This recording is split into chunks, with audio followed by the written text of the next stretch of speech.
একদম সপ্তাহের শুরুতে বীরভূম দুর্গাপুরে আজকে মেগা ডুয়েল। একদিকে অমিত শাহ, অন্যদিকে মমতা বন্দ্যোপাধ্যায়। দুই জায়গাতে ভোট প্রচারে দুজনে আসছেন। সাঁইথিয়া খয়রাশোলে, যেখানে অমিত শাহের জনসভা রয়েছে, রানীগঞ্জের সভা রয়েছে, বিকেলে রোড শো রয়েছে দুর্গাপুরে। অন্যদিকে দুর্গাপুরের সাংগঠনিক সভা যেরকম রয়েছে, সিউড়িতে জনসভা রয়েছে তৃণমূল সুপ্রিমোর। এরপর আউশগ্রামে তার কর্মসূচি রয়েছে, এরপর বাঁকুড়ায় মিছিল রয়েছে এবং দুর্গাপুরেও জনসভা রয়েছে তৃণমূল নেত্রী মমতা বন্দ্যোপাধ্যায়। জমজমাট ভোট প্রচার, হাই ভোল্টেজ প্রচার চলছে এবং একদম আজকের সপ্তাহের শুরুতেই একদিকে অমিত শাহ, অন্যদিকে মমতা বন্দ্যোপাধ্যায়। বীরভূম দুর্গাপুর দুই জায়গাতে দুজনেই প্রচার কর্মসূচি। দুই প্রতিনিধি রয়েছেন আমাদের সঙ্গে এই মুহূর্তে, শ্রেয়সী গঙ্গোপাধ্যায় এবং মৌমিতা চক্রবর্তী। আমি প্রথমে মৌমিতার কাছে আসি। মৌমিতা, একদম সপ্তাহের শুরুতে জমজমাট ভোট পর্ব, ভোট প্রচার, একেবারে মেগা ডুয়েল। আজকে অমিত শাহের একাধিক কর্মসূচি, তার মধ্যে দুর্গাপুর এবং বীরভূম। এই মুহূর্তের ছবিটাকে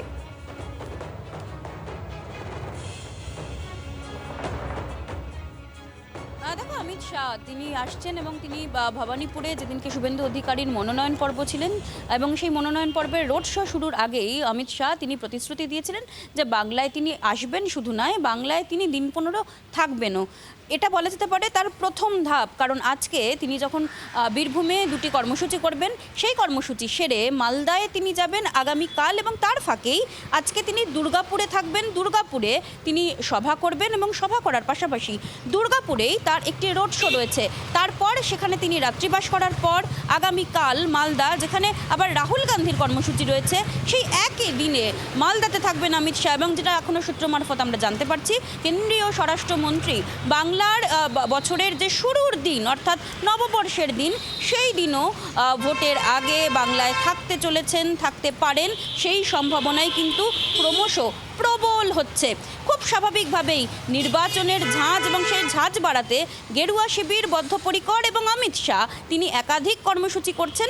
আজকে 4টিরও বেশি কর্মসূচি ওপেনলি রয়েছে, প্রকাশ্যে রয়েছে, কারণ জনসভা এবং রোড শোর পাশাপাশি সাংগঠনিক বৈঠকও করবেন অমিত শাহ দুর্গাপুরে।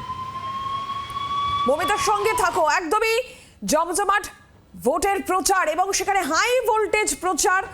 অভিযোগ, পাল্টা অভিযোগের পালা চলছে। একদম রণকৌশলে শান দিচ্ছে প্রত্যেকটি রাজনৈতিক দল, যেখানে আজকে একেবারে ডুয়েল। একদিকে অমিত শাহ, অন্যদিকে মমতা বন্দ্যোপাধ্যায়। আর মমতা বন্দ্যোপাধ্যায়ের কর্মসূচি, তার প্রচার কর্মসূচি নিয়ে জানবো শ্রেয়সীর কাছ থেকে। শ্রেয়সী, একেবারে দেখো, আজকে কিন্তু মমতা বন্দ্যোপাধ্যায়ের 4টে কর্মসূচি রয়েছে, যার মধ্যে একটা রোড শো রয়েছে।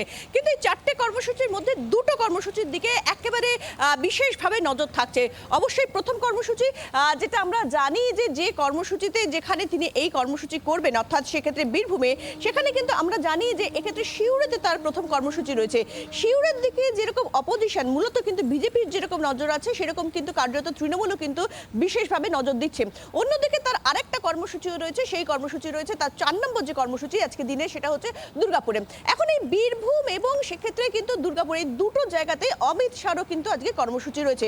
ফলে সামগ্রিকভাবে সমস্ত কিছু নিরিখে বলাই যেতে পারে যে এক্ষেত্রে এই দুই কর্মসূচির দিকে কিন্তু মমতা বন্দ্যোপাধ্যায় বিশেষভাবে নজর থাকছে।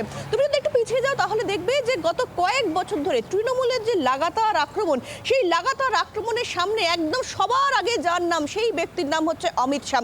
এবং বহু ক্ষেত্রে কিন্তু এক্ষেত্রে তৃণমূল সুপ্রিমোর গলায় এটা বলতে শোনা গেছে, তিনি বলেছেন যে এক্ষেত্রে প্রধানমন্ত্রী আপনি আপনার স্বরাষ্ট্রমন্ত্রীকে সামলান। এবং সেক্ষেত্রে বিভিন্ন সময় কিন্তু বিভিন্নভাবে বিভিন্ন ইস্যুতে কিন্তু আক্রমণ শানানো হয়েছে অমিত শাহর বিরুদ্ধে। শুধু তাই নয়, ম্যানিফেস্টো প্রকাশের পরে কার্যত অমিত শাহ যে বিষয়গুলো নিয়ে বক্তব্য রেখেছিলেন ম্যানিফেস্টো প্রকাশের সময়, সেই প্রত্যেকটা বিষয় নিয়ে কার্যত দেখা গেছে যে তৃণমূল কিন্তু সেক্ষেত্রে কিন্তু প্রতিবাদে সরব হয়েছে। এবং শুধু তাই নয়, সেক্ষেত্রে একাধিক ইস্যু, যেমন 7ম পে কমিশন, সেটা নিয়ে কিন্তু কার্যত মমতা বন্দ্যোপাধ্যায় যেরকম বলছেন যে গতকালের সভা থেকে তিনি বলেছেন যে 7ম পে কমিশনের কথা বলা হচ্ছে, কিন্তু এটা তো রাজ্য সরকার লাস্ট যে বাজেট, সেই বাজেটেই সেই কথা বলে দিয়েছে। ফলে নতুন করে বলার কি আছে? শুধু তাই নয়, সেক্ষেত্রে বারে বারে মমতা বন্দ্যোপাধ্যায় এই ম্যানিফেস্টোর বিভিন্ন যে ইস্যুগুলোর কথা, প্রতিশ্রুতির কথা অমিত শাহ বলেছিলেন, সেইগুলো নিয়ে তিনি প্রশ্ন তুলেছেন, যেখানে তিনি বলেছেন যে এক্ষেত্রে প্রথমবার যখন বিজেপি সরকার ক্ষমতায় আসে, কেন্দ্রে, তখন কিন্তু কার্যত তারা যে প্রতিশ্রুতিগুলো দিয়েছিল 15 লাখ টাকা, 2 কোটি বেকারের চাকরি, সেইগুলোর কি হলো? কিন্তু তার সরকার সমস্ত কিছু যা যা প্রতিশ্রুতি দিয়েছে, লক্ষ্মীর ভান্ডার